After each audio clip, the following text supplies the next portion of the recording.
E ngā mana, e ngā reo, e ngā karanga maha o te wā. Tēnā koutou, tēnā tātou katoa. Ki ngā mana whenua, ko te atiawa, ko Ngāti toa, anu nei aku mihi ki a koutou. Noku te hanarei ki a haere mai ki te whakanuia tēnei huihui ngā whakahirahira. Nō reira, ngā manaakitanga ki runga i a tātou katoa, tēnā koutou, huri noa, tēnā rā, tātou katoa.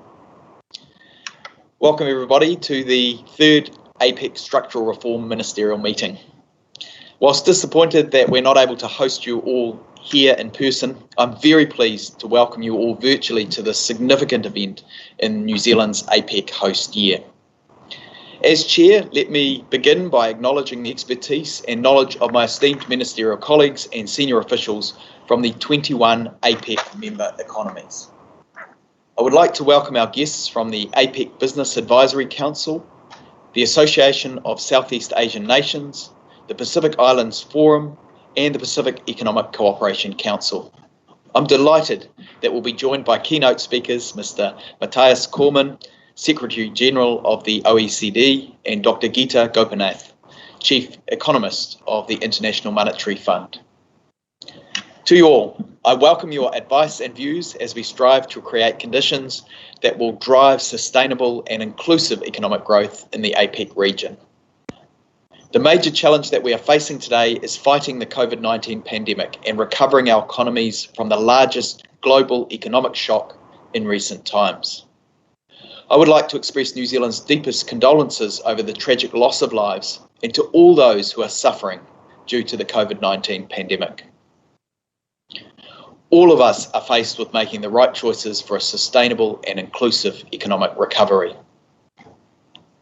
Structural reform will play a crucial part in our recovery as we develop policies that change the institutional and legal settings of our economies in the longer term.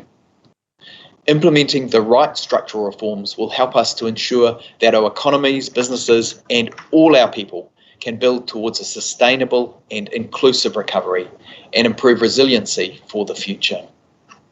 Today, we will share ideas and experiences and explore areas of cooperation as we consider the theme of structural reform and recovery from economic shocks.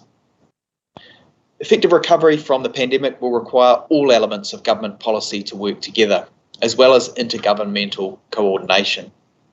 Our Structural Reform Ministerial Meeting will set in motion the Economic Committee's next structural reform agenda with the endorsement of the enhanced APEC agenda for structural reform from 2021 to 2025.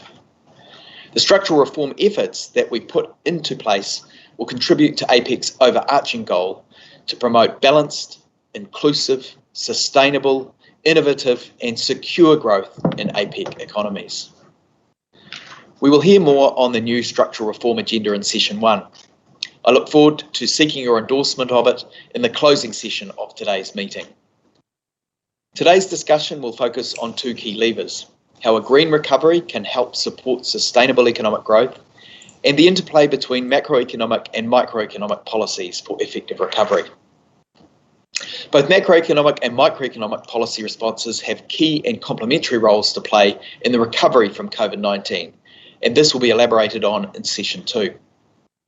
Macroeconomic responses have provided crucial buffers to people and firms when economic activity was most severely curtailed. Microeconomic policies will help us to improve the efficiency of markets and productivity. Rapid innovation and digital technologies have supported us in overcoming the significant obstacles we've been facing due to restricted movement of people as a result of the pandemic. Enhanced cooperation around the use of digital technologies and innovation is where APEC member economies could help foster a more efficient and resilient future for us all. While we are all dealing with the impacts of the pandemic, we must also look to strengthen our economies against the impacts of future economic shocks. We are already facing challenges with the impact of climate change, which are having an economic, social and environmental cost. These will be even more severe in the future. Right now, we have the opportunity to not just replace what we had, but to create a more robust future by adopting a green recovery. That is, to be inclusive in the long term, environmentally sustainable, innovation friendly, and that helps to align and accelerate global investment toward green alternatives.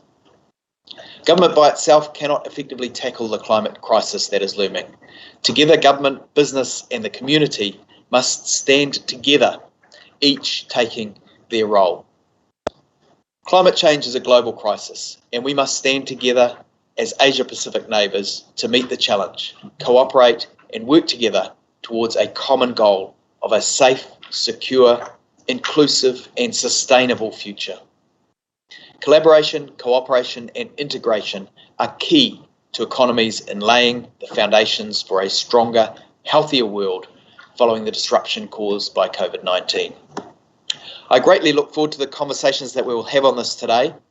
Let us join together, reignite growth, and plan for a sustainable green recovery, working together for the collective good.